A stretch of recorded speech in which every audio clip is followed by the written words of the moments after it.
Hola a todos, bienvenidos a un nuevo podcast de Lambda Ingeniería e Innovación. El día de hoy vamos a hablar sobre qué cosas se deben incluir en un modelo para la entrega de un proyecto. Yo soy Alejandro Alvarado y ya estamos también con Renzo Ríos. Hola, ¿qué tal Alejandro? Nuevamente una semana más con este podcast abocado al sector construcción, donde hablamos muchos temas de innovación, temas de BIM y el día de hoy va a haber un tema muy interesante donde vamos a conversar sobre el tema de qué es lo que se debe modelar para hacer una entrega de proyecto. Antes de iniciar la última etapa, me gustaría conversar inicialmente sobre las diferentes etapas que existen en un proyecto de construcción. ¿Cómo crees que un proyecto de construcción debería dividirse? Bueno, básicamente hay tres que son fundamentales, ¿no? Que son el diseño, la construcción y la operación y mantenimiento, que son de cierta manera los tres pilares básicos y a partir de ellos se pueden diversificar en muchas fases de etapas, de acuerdo a la complejidad del proyecto, ¿no? Entonces, esa debería ser la premisa que todos deberíamos tener para poder definir cuál va a ser los alcances de un modelo. Ujú, exacto. Y todo cambia en función a las etapas, porque cada etapa tiene objetivos específicos. No podemos hablar de una etapa de diseño o los objetivos que tiene la etapa de diseño referente a las etapas de funcionamiento o de operación. Sí, inclusive también de acuerdo al tipo de proyecto se modifican las etapas. Por ejemplo, si vemos proyectos que son aeropuertuarios, los tipos de contratos son mucho más extensos que construir una edificación, construir un hospital. Entonces, de acuerdo a la naturaleza del proyecto, también se ve afectado cuáles pueden ser las posibles fases que vamos a tener, ¿no?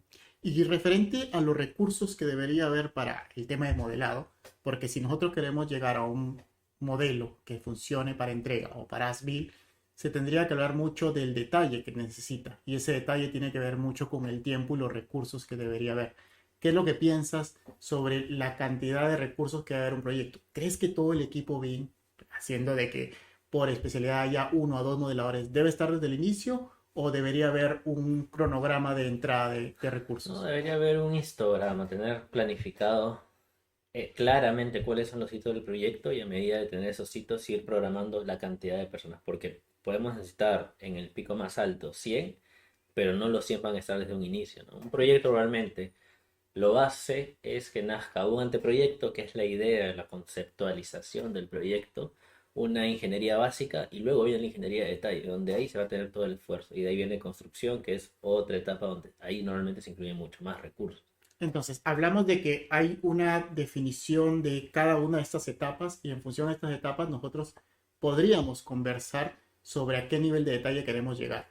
Podríamos decir que en una etapa inicial, como la etapa de diseño, podríamos simplemente, si queremos llegar a un modelado de MEP, solamente las tuberías sin enfocarnos directamente o específicamente cuál es la cota de cada tubería, o crees que desde un inicio debería ya verse ese tema? Claro, desde un inicio ya sí debería poderse tratar, porque si lo alargamos a las etapas finales va a significar más trabajo para aquel momento o mayor cantidad de reuniones, coordinaciones. Entonces, desde un inicio se tiene que ya ver al menos los criterios básicos, ¿no? Alturas, interferencias básicas, temas de diseño que puedan impactarse entre otros. Eso tiene que ver desde un inicio. Y eso va a estar muy arraigado de qué cosa debe tener el modelo, ¿no? ¿Cuál es el nivel de detalle? Si tiene que ser las tuberías o ductos con recubrimientos, sin recubrimiento, dimensiones exactas, dimensiones aproximadas. Todo ello es lo que va a tenerse que revisar. Pero ojo, hay que diferenciar dos cosas, lo que es importancia y lo que es urgencia. Cuando hablamos de una etapa inicial de proyecto, imaginemos que estamos traslapando dos etapas, la etapa de diseño y la etapa de construcción.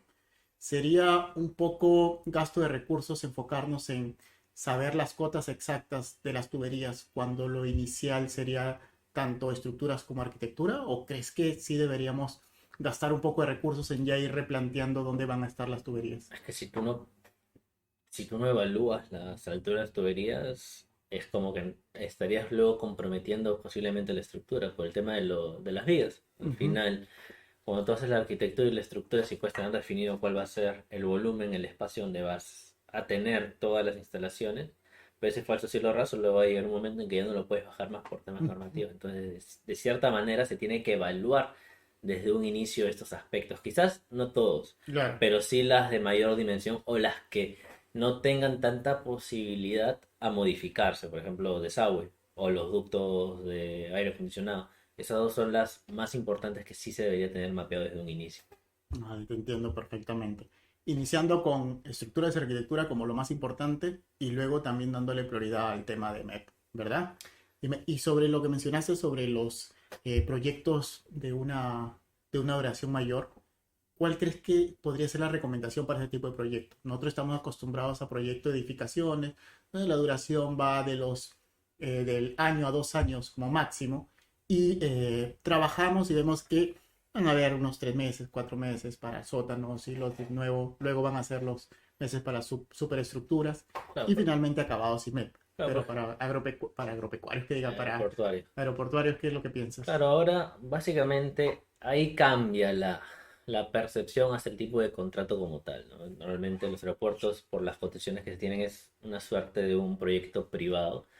Y la complejidad también es un poco mayor, porque ahí interfiere un poco más de ingeniería y también son infraestructuras que no paran, trabajan 24/7 prácticamente, entonces es un poco más complejo poder abordarlos. Y ahí se ve cada edificación como un mini proyecto. Y ellos lo van desarrollando así, mini proyecto, coordinan con la administración del aeropuerto para poder ver en qué momento pueden entrar sin afectar los vuelos, que sería la restricción.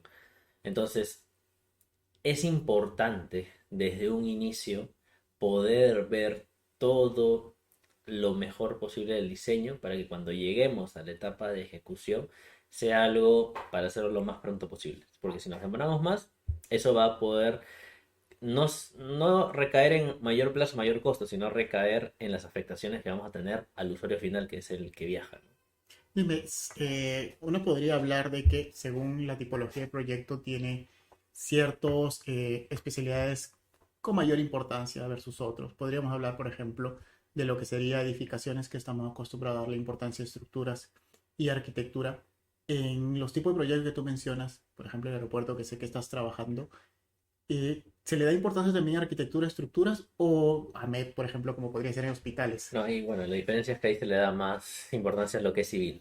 Así bien. A todo lo que es civil, plataformas, todo ello, ahí sí arquitectura, estructura, se vienen instalaciones como tal, ¿no? Mm.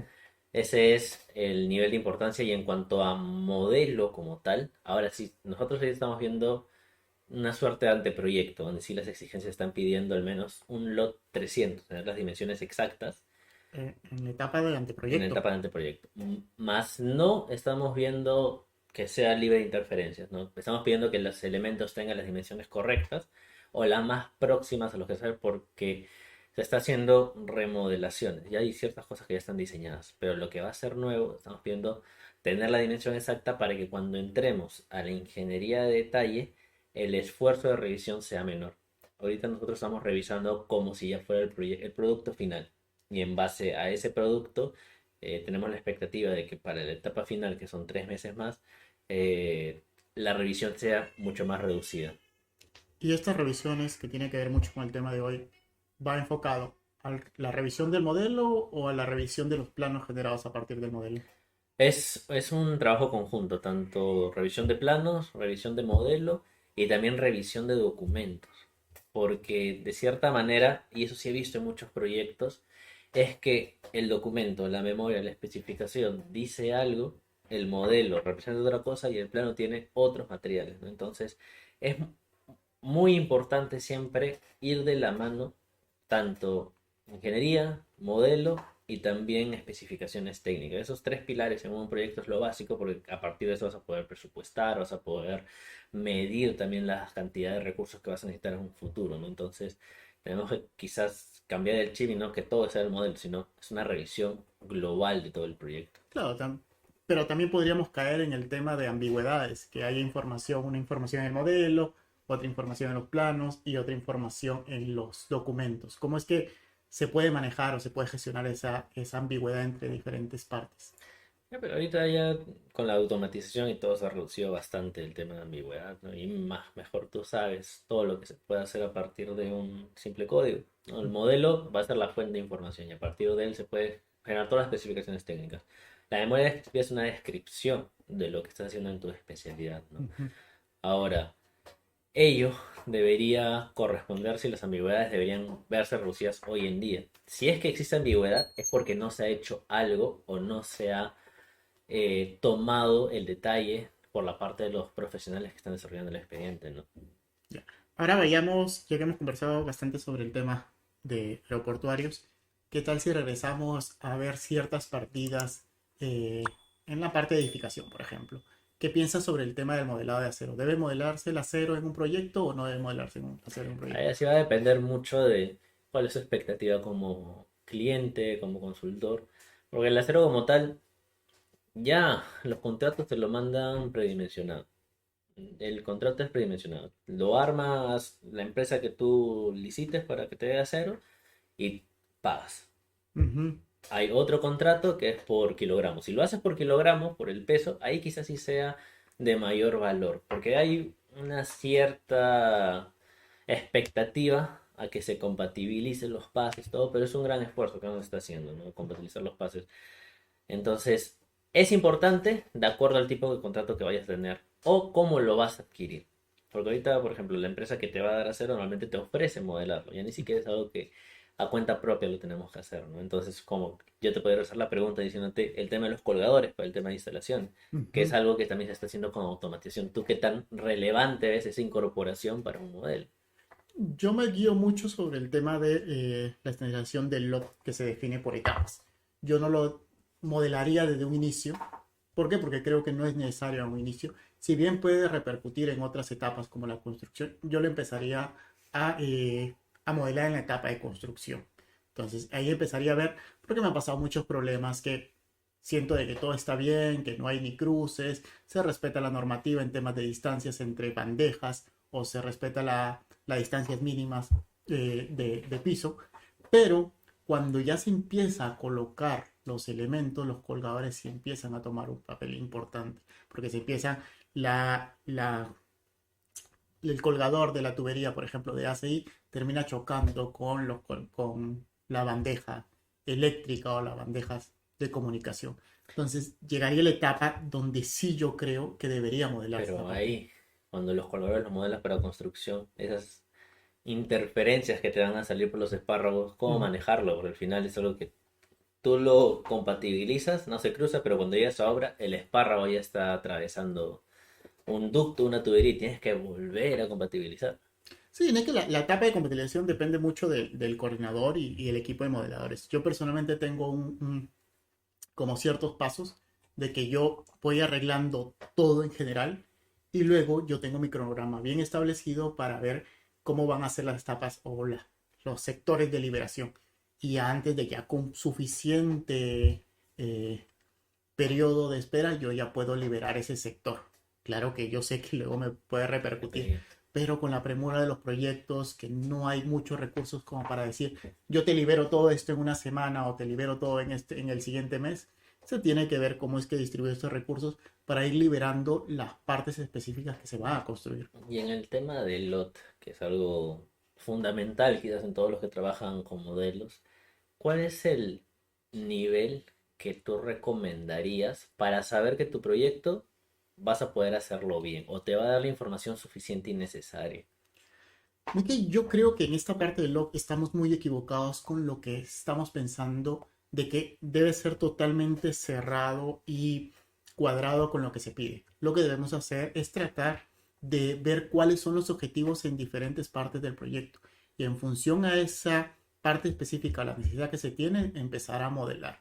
Yo tiendo a tener reuniones con supervisión o con el cliente y voy justificando por qué estoy llegando a este nivel de detalle. ¿Por qué? Porque muchas veces llego a este nivel de detalle que es suficiente para los objetivos del proyecto o los objetivos de la etapa para enfocarme en algunos otros aspectos que podrían ser muy importantes para el proyecto. Claro, y eso justo que tú estás, disculpa que te interrumpo, justo lo que tú dices es importante porque realmente el lot se asocia al elemento, más no al Ujú. modelo. Y es erróneo decir, no, mi modelo va a llevar un lot 300, 350, pero tenemos que evaluar por elementos. Ujú. Y es algo que la ISO sí nos lo detalla muy bien. La ISO no nos dice cuál es lo de tu modelo, sino es una matriz de responsabilidad. Entonces esa matriz de responsabilidad te dice, detállame por especialidad todos los elementos que tengas y de acuerdo a la fase de entrega que tú poseas, dime cuál es el nivel de detalle, el nivel de información que vas a tener. Entonces ahí da la libertad al que desarrolle el proyecto o el modelo a poder dar mayor esfuerzo para ciertos elementos y menor esfuerzo para otros, pero dando la misma cantidad de información. Exacto. Por desgracia, muchas veces los proyectos son planificados por personas que no tienen experiencia en BIM o no tienen experiencia en obra. Y terminan diciendo, no, sabes qué, dame un lot 500. ¿Por qué? Porque quiero un lot 500. ¿Por qué? Porque es lo máximo y necesito el lot 500. Pero no saben cómo justificar que estén pidiendo ese lot. Sí, ahora, pero cuando dicen lot 500, ¿qué tanto es lo que se acerca a la realidad? Porque a mí sí me ha pasado, y sobre todo en vivienda. Lot 500 tienes que mover hasta los pernos, Ujú, hasta la salida, las conexiones. Pero, por ejemplo, las cocinas a gas, las que vienen directamente acá en este granito, no las cocinas antiguas, esos tienen una manguera. Esa ujú, manguera en el modelo puedes poner una forma, pero ujú. no lo instalan de esa manera. En los tableros, en las cajas pases, si nosotros vemos la realidad, es un desorden de cables, están doblados, todo, pero en el modelo lo va a ser perfecto. Entonces, esa percepción de lot 500 es de cierta manera errada porque nunca vamos a lograr recrear lo que van a hacer en obra. Sí, algo próximo, algo teórico. Yo no sé tú qué piensas de qué tan cierto es tener un lot 500. ¿Es acercarnos a la realidad o es hacer teóricamente lo mejor posible a lo que se busca que se represente? Yo creo que deberíamos tratar de acercarnos a la realidad sin gastar más de los recursos necesarios. Tratar de que lo que hagamos sea funcional. Por ejemplo, a mí me ha tocado modelar lo que es equipamiento médico. Y los equipamientos médicos necesitan un detalle importante porque, por ejemplo, la colocación de la camilla tiene que llegar a ciertos puntos específicos para que se puedan colocar. Yo no puedo colocar una camilla y decir, bueno, así está bien y pongo las cosas. ¿Por qué? Porque luego vienen otros aparatos que tienen sus dimensiones y termina generando problemas. Termina habiendo una redefinición de todo un piso porque no se pueden colocar bien las camillas. Esas camillas tienen unos anclajes a la pared que tienen que modelarse, pero no me voy a poner a pensar de que la camilla tiene la almohada o la camilla tiene el nivel de detalle en la sábana. No, yo me enfoco simplemente en que se esté modelado a las distancias reglamentarias o a la distancia del proveedor los anclajes que van a estar a la pared. Entonces, regresando a tu pregunta, sí deberíamos acercarnos a la realidad mientras lo que estemos realizando tenga un soporte en los objetivos que nosotros queramos realizar. Y justo tocando el tema hospitalario, yo también he estado más de un año viendo hospitales. Y justo el tema de la exigencia. El equipamiento médico, como tú muy bien dices, tiene mucha precisión. Los equipos Sí. son de alta gama y prácticamente son para salvar vidas. Entonces, el tema de la camilla, todo el tema de las salas de operaciones son equipos que tienen muchas instalaciones detrás, tanto agua, gas, puntos eléctricos, puntos de comunicaciones. La exigencia ahí quizás era mucho más de lo que te pedía el mismo término de referencia, pero también hubo ciertos consorcios que exigían más detalle de lo que requerían. Porque, por ejemplo, podíamos poner los puntos de salida, pero aparte de eso queríamos que conectáramos cómo se enchufaba el tomacorriente. Entonces, esas cosas quizás, no digo que esté de más, porque muchas veces pasa en el día a día, que podemos estar en nuestra vivienda, compramos un equipo y el tomacorrientes no llega, el enchufe no llega al tomacorrientes porque está muy alejado. Pero ese nivel de revisión o de exigencias muchas veces se pierde cuál es la verdadera razón. La verdadera razón es tratar de llevar lo que vas a instalar realmente, más no lo que te puede afectar alrededor, que son cosas externas, no puede ser la almohada, puede ser una silla que no esté pensada, entre otros. Mira, para ponerte un caso de hace un par de años que estuve trabajando en un proyecto, me tocó un profesional que se había guiado por algunos dos o tres conferencias que había asistido sobre BIM y les pedía, veía que la generación de planos tenía el detalle, pero a máximo nivel. Y me enfrentaba a un proyecto que necesitaba muchas entregas a la entidad o a la supervisión. ¿Qué pasaba? Que la persona me pidió, ingeniero, por favor, que se detalle las juntas específicas de cada muro, que se detalle a llegar al nivel de que debíamos modelar el ladrillo, cada ladrillo modelado individualmente para ver la colocación de las ventanas. Es decir, si colocarle una ventana un poquito, unos centímetros más acá y otros centímetros más acá. Y yo, pues como cualquier persona, le dice, ¿sabes qué? Tenemos estos pendientes y estas son las prioridades. Si nosotros nos enfocamos en realizar el modelo a ese nivel, podríamos perder tiempo en otros niveles. Y antes, para redondear la idea e ir en empalme con lo que tú mencionaste, generamos el plano de esos detalles de juntas entre los muros, en los muros y las columnas. Se lo entregamos Maestro. al maestro que iba a instalar y me dijo, ingeniero, están muy bonitos sus planos. Yo lo llevo a entender, pero con la experiencia que nosotros tenemos, ya sabemos que tenemos que dejar la junta. No es que vayamos a construir y no vamos a dejar la junta, la vamos a dejar. Es innecesario que usted pierda 2 días de la semana en los planos en generarme esta junta cuando en obra ya sabemos que tenemos que Claro, y hacerlo. muchas veces, como se dice, zapatero a su zapato, ¿no? Al final, el maestro sabe cómo lo va a hacer y los que van a modelar no saben cuál es el proceso y muchas veces, si es por el tema de ladrillos, hay un límite de cuánto se puede cortar un ladrillo. Uh -huh. Entonces, en el modelo se puede hacer cualquier cosa. Eso es verdad. Y también ese tema de ladrillos a mí también me ha pasado. Y más que modelar, ha sido el nivel de detalle que quieren un plano. Que el famoso, todo tiene que ser de Revit. No puede haber ni archivos de WG, no pueden haber imágenes. Que quieren que todo sea escrito con las anotaciones de Revit, líneas de Revit. Y eso, si lo comparamos de lo que hacía el equipo, en un día podíamos sacar todos los planos, ya habían sido precreados antes, ¿no? Cuando me refiero a un día es terminar de darle la pulida final.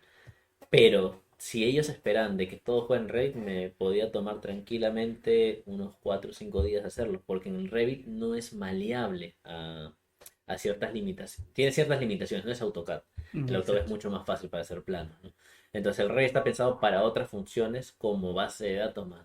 Sí te ayuda como el plano, ¿no? Pero no está para explotarlo de esa manera. Es un trabajo que se tiene que prever desde antes. Una cosa que ahorita me acaba de acordar es que por desgracia siento que las personas se olvidaron que existen los planos de detalle. Sienten que todo tiene que estar en el modelo específicamente con cada detalle, cuando existen los planos de detalle que te especifican, valga la redundancia, el detalle de la instalación o el detalle de cada cosa. Claro, y ese detalle a veces ni siquiera está en el modelo. El modelo te lo modela un lot 300, que es lo habitual que se hace el lot Ujú. 300. A lo mucho 350, pero el 350 también es una aproximación, porque en diseño nunca vas a saber cuál es el tipo de ventana que tienes. La Exacto. ventana la vas a saber cuando haces la procura. Cuando tienes la procura ya sabes qué ventana vas a comprar y recién tienes y ahí se hacen los planos de fabricación. Entonces muchas veces exigen planos de detalles. Esos planos de detalles tranquilamente no se van a usar a futuro. Ujú. Entonces se tiene que evaluar realmente qué es lo que se necesita en cada etapa, ¿no? Y sobre el tema de la gestión de activos, lo que ya viene en la parte de operación y mantenimiento, ¿a qué nivel de información? Ya no hablemos de apariencia o de la parte geométrica. ¿A qué nivel de información crees que se debería llegar?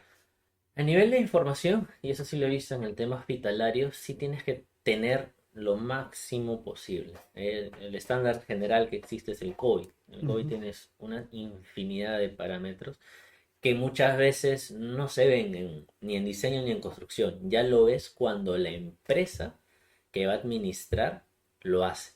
Entonces, ¿qué es lo que yo pienso? El nivel de desarrollo que deberíamos llegar como información, como mínimo, es el 350, Ujú. como mínimo.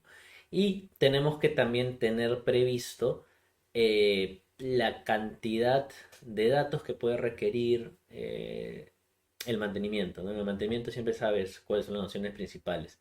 Y los equipos ya vienen con una ficha técnica y esa ficha técnica es la que se tiene que ir precargando. Entonces, lo que yo creo ahí, y lo he visto muchas veces, es con un lot 300 puedes hacer operación y mantenimiento, no hay problema. El problema está en la cantidad de información que tú vayas a poner.